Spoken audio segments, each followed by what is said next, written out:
tudo bom? Aqui é a professora Lisley Alves. Vamos hoje falar um pouquinho sobre um sistema super interessante que é o sistema digestório. Você já parou a pensar em todo o processo que acontece desde que você coloca o alimento na boca até ele ser digerido e depois sair? Então, é isso que a gente vai falar hoje, sobre todo o percurso que esse alimento faz, desde a boca até ser eliminado e todos os produtos que vão ser misturados a esse alimento. Beleza? Vamos começar essa viagem? Segue aí nas aulas.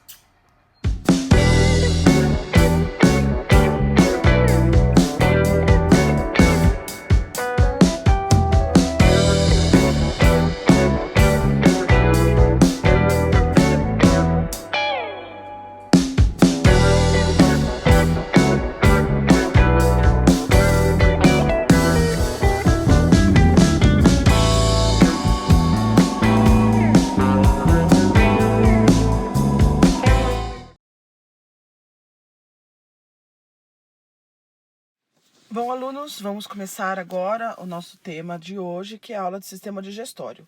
Para essa aula, nós vamos dividi-la em alguns blocos, tá? Então, nós não vamos fazer uma aula sequencial totalmente. Então, eu vou dividir em pequenos vídeos, e aí, depois de vocês assistirem todos esses vídeos, vocês terão todo o sistema digestório, ok?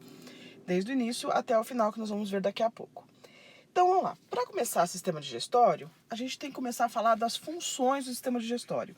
Então, quando a gente fala em sistema digestório, a primeira coisa que vem na nossa cabeça é digestão, né? Mas para que ocorra a digestão, nós temos uma série de eventos que precisam ocorrer antes. E esses eventos, a gente tem aqui, olha, desde a apreensão do alimento, que acontece lá em cima, já próximo da boca, então através dos dentes e dos lábios, né? Passando pela mastigação até esse alimento ser excretado no final do tubo digestório, certo? Então, falando agora um pouco de cada uma das funções, nós temos preensão, que acontece lá com os lábios, com o dente, onde a gente pega o alimento. E nós passamos pela parte de mastigação, que ainda acontece na boca, onde é incorporado ali o alimento, além da fragmentação do alimento, é incorporado esse alimento, um dos produtos químicos que o nosso corpo produz para o sistema digestório, que são as salivas, né?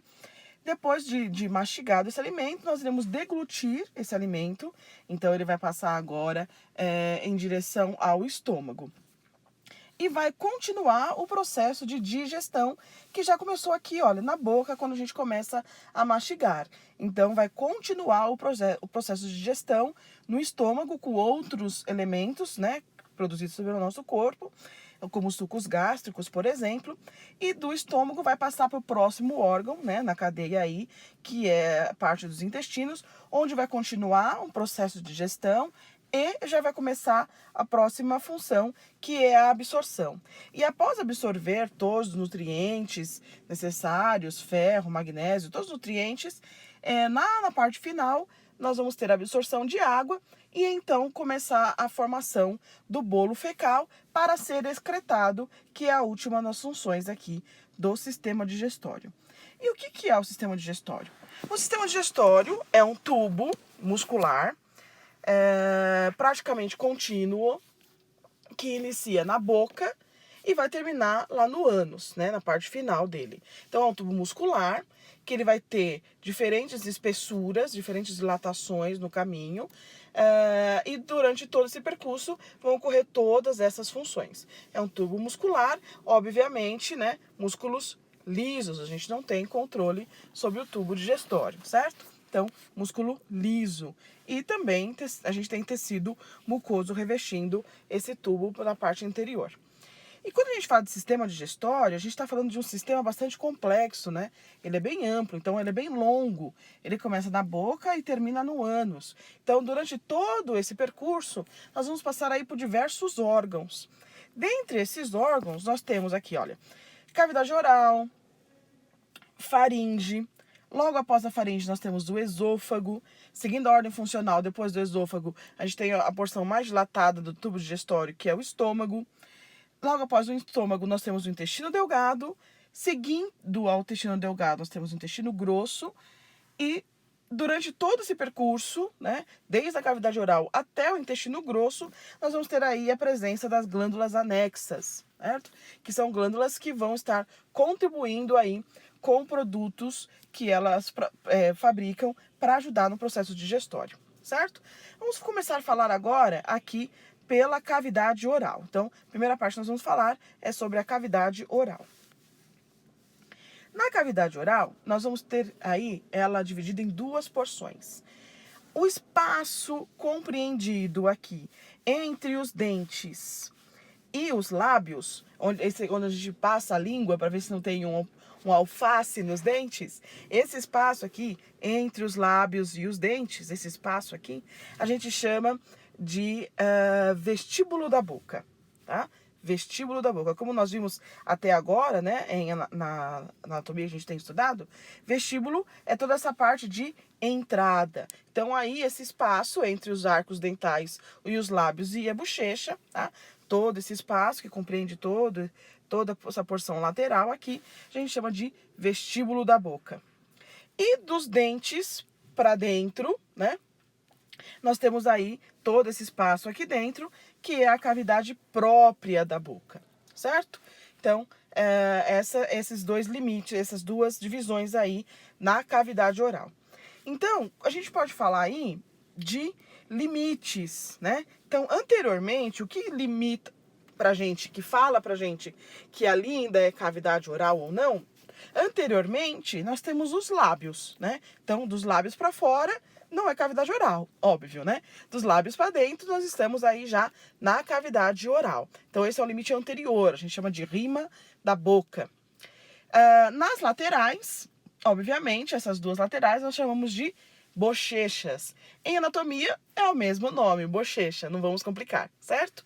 Então, bochechas. Quando a gente olha aqui, lá no final, né, onde a gente já falou para vocês, lá no final, onde tem o Mzinho lá, esse espaço, da mesma forma que o quânus, né, que é um espaço, a gente chama esse espaço de istmo das fauces, tá? Esse aí a gente chama que é o limite posterior da cavidade oral, tá? Então, esse é o limite posterior, chama istmo das fauces.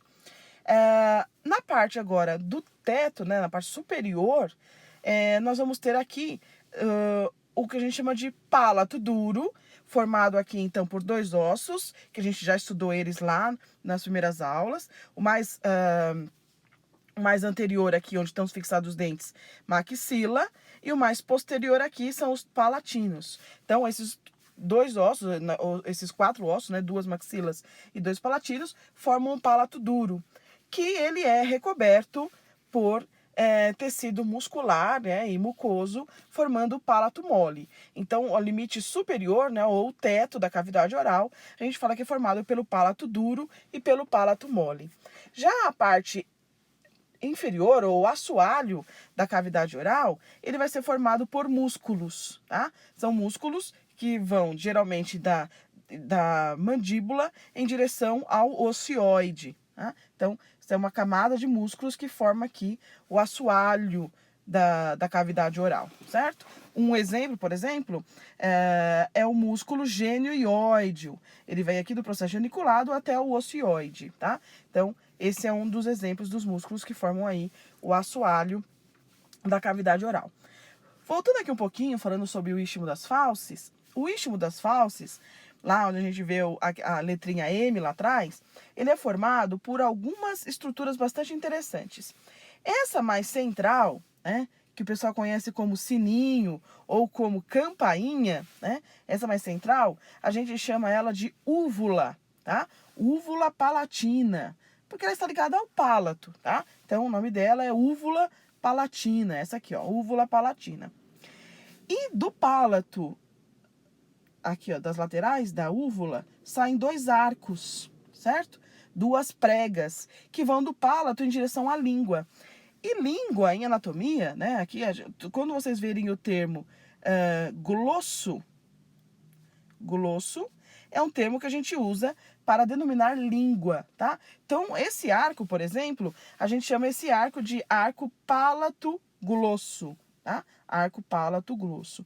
Então, o istmo das fauces, ele vai ser formado aí pelo arco pálato glosso, que vai do pálato em direção à língua, e pela úvula palatina, que está aqui nesse meio, certo? Aí é o istmo das fauces. Então, agora nada mais de chamar de campainha, hein? Nem de sininho, é úvula palatina, ok? Combinado, então? Então, ótimo.